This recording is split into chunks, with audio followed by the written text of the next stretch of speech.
Mortgage sold to a company that wants to charge me $14.95 to pay my bill online. So I send them a check every week for 1/4 the amount instead, by user Bob. I figured someone here might get a kick out of this. Last year, for like the 6th time since we bought our house, our mortgage was sold to yet another company. I've never been late paying it, have occasionally made extra payments, never had any issues. But this new company wants to charge me a $14.95 convenience fee to take a payment online. This is absolutely stupid. I can make a payment over the phone and pay another fee, or I can mail a check/money order for no fee. Also, I can set up auto pay, giving them access to my bank account, but that's a hard no from me. So, I went online and my bank has a neat bill pay service where you can set it to repeat weekly, monthly, etc. Took the monthly payment, rounded it up a bit, then set my bank to cut them a check every week for a bit over 1/4 the amount. Doesn't cost me a dime, I don't even pay postage. I'm sure the money comes out of the account a little earlier than the mortgage company actually gets it, losing me a tiny bit of interest or something, but man, it makes me feel better that for trying to charge me $15 for what is essentially an automated process for them, they now get to process 4 to 5 checks a month. And, sure, I'm sure they have that whole process down to an art for minimal human interaction, but it's not zero. I really wanted to press my luck and send 1/30 of the payment every day, but I figured my bank might cut me off at that point. Edit wow. I did not expect this to blow up like it did. Thanks for the likes, rewards, and comments everyone. Lady demanded I set up her Apple Watch, by user Warlando Boom. I sell phones and everything that goes with phones in a retail setting. The job has gotten frustrating because the people who still go into a retail store are often just people who can't figure out how to work a website and won't bother to read anything. This is true for my customer the other day. This woman comes in and buys an Apple Watch and wants me to set it up for her. I'm more than happy to do so, but it really just boils down to her needing to configure it to her specifications. Things like deciding which wrist it'll be set for. The lady demands I just do all the setup for her while she gets coffee. I insist she stay because it's going to ask her things that I can't answer if she's not there. She blows me off and tells me to just do it and she'll be back. I set it up and just guess what she wants. When it comes to her height and weight I put 6'2" 385 pounds, and set it to notify her about her daily workout progress as much as possible. She's probably more like 5'5" 130 pounds.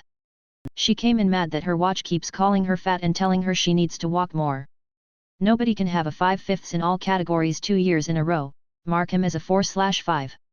-HR, by user Morgunsthanhans. These were the words my HR said to my manager when he put in my annual performance review for this past year. To explain a little background, I work in a niche part of research agriculture. I'm good at my job, I do it well, and everywhere I've went I've made myself extremely hard to replace. Basically I'm good at what I do and it reflects. My manager is very open with me. He is the most transparent manager I've ever had. In fact, he shares with me certain details that I'm not supposed to know, such as salary raises, bonuses, stupid things that HR says to him in an email. After another great year of research and proving myself invaluable, which not only included 2 raises, 25% salary bump altogether, a hefty bonus, title promotion, enrolled in a mentoring program, listed as an extremely high performer by upper management, and being put in charge of advancing several field technology advancement projects, basically incorporating new cutting-edge tech in the field of research, all while attending college, company was sending me back for free. I figured I had killed it for the year. Reports were done and filed, everything from safety to S to the I's being dotted and T's crossed was done. I could not have finished the year any better. Now this was the end of my second year at this job. During my first year review I had been marked as a 5 all around by my manager. There's something like 4 categories you can score in, impressing not only him but several of the upper management seat holders as well as the company VP. That's what led to my promotion and raises. This last annual review my manager was having issues submitting my review. After some emails back and forth with HR, he explained to me that HR had just informed him that nobody can have a 5/5 in all categories 2 years in a row, mark him as a 4/5. This was the general synopsis of the email. So I did what I do best when I get petty. I asked my manager to forward me the email. Informed him I was okay with the 4/5 rating and that I don't expect him to try to fight HR on it. Then let the process stew for a few weeks. After the reviews were finished and sent back, they were accompanied with AVIP projections for the next year, salary increases and bonuses, and what do you know, my percentages were marked lower because I had gone from a 5/5 to a 4/5. Since the report made it seem that my performance had lacked this year from the last because of my score, even though my actual performance never suffered, I was put in a lower category of AVIP. Meaning less money for me, which wasn't gonna fly. I put together all of the report, the email from HR, as well as the input from both my manager and my peers that are included in my review, and emailed it to my VP, Director of Marketing, and Director of R&D, with my manager and HR CC'd. I wrote, this is fairly summarized. Due to the failure of the company to recognize my growth as an individual and mark me as slipping backwards on a progressional chart when it was obvious I had not, I will henceforth begin taking on only 80% or 4/5 THS of the current workload I have been assigned. I have been absolutely committed to the work and projects I have been assigned, in fact getting my station ahead on audits, various projects, and coming under budget for the second year in a row seems to have been overlooked when due diligence was observed for my annual review, all due to the fact that an employee cannot be a 5/5 twice in a row. I believe it to be absurd that this is how my performance is graded when I have had no complaints or issues from my peers, customers, or managers throughout the year, in fact being told the exact opposite. I will look forward to my performance review next year to see how HR determines my new score. I sent this on a Friday at 4 p.m. right before I left. I got an email Sunday evening from my VP with HR CC'd stating that my review has been changed. Monday morning I had my new AVIP projections in my inbox. Sometimes you gotta go to bat for yourself. Edit, to everyone asking, yes I did get permission from my manager to use his email in my email. He has advocated for me in the past and is all for personal growth. He has been known to butt heads with some people in the past, but as far as I've seen there has been no retaliation towards him. The rule was one made by our parent company. The parent company has several thousand employees while the company I work for only has 150 employees nationwide including the management team. I don't remember the exact number but it's small. Many of the policies are adopted from our parent company but in this few my VP decided to ignore the rule. And to those who are claiming my story is fictitious, you are free to feel that way, but nothing about my profile nor my comments would otherwise point to me making up stories for karma or praise. Also, if you are being walked over at work or treated badly, stand up for yourself. Learn to sell yourself and refuse to take mistreatment from employers. Employers who mistreat and abuse their staff are not worth your time or your mental health. No one can fire my boss, so she does it herself, by user rights Fordo 42. This isn't my story, but I was able to witness it in all its glory because I used to work for one of the people involved. Years ago, I used to work at a state government agency where my boss was a political appointee. Her mom was a bigwig in our governor's party who wrangled a political appointment for her daughter, which meant she had some clout behind her. Let's call her Shannon. Shannon was not good at her job. At all. She was frequently out of the office for meetings, e.g., 2-hour lunches, coffee with friends, a bit of shopping. She was also a bully and a tyrant. She bullied her staff and would hold the threat of firing over everyone's heads to get them to do what she wanted. She wasn't a micromanager because she was never around enough to actually micromanage anything. And she was widely disliked throughout the entire building. This was a large agency, so to have a building where almost everyone disliked you took a lot of work. The problem is that, as a political appointee, she was untouchable. The people who had the power to fire her couldn't because of her family. Even the number 3 person in the agency couldn't do it, and he was a political appointee as well. But after a year of mystery meetings and time out of the office, her excuses were catching up to her. The agency director removed her from her job and put her in charge of special projects. Anyone who's worked in a corporate job knows that people get put in charge of special projects because they were largely incapable of doing their previous job. They didn't get fired, but they no longer had any power. This was Shannon's case. For a while, she seemed to get the message. She shaped up, didn't have any more mystery meetings, didn't disappear from the building for 2 hours, and treated people somewhat nicely. Of course, it didn't last and Shannon returned to her old ways. Around that time, we got a new assistant director, we'll call her Trisha, who was also a political appointee. She was the number 2 person in the whole agency, and she was great to work for. She was very serious about her job. She had access to Shannon's electronic calendar and saw what Shannon had been up to. She then cross-checked the security logs to see when Shannon was in and out of the building.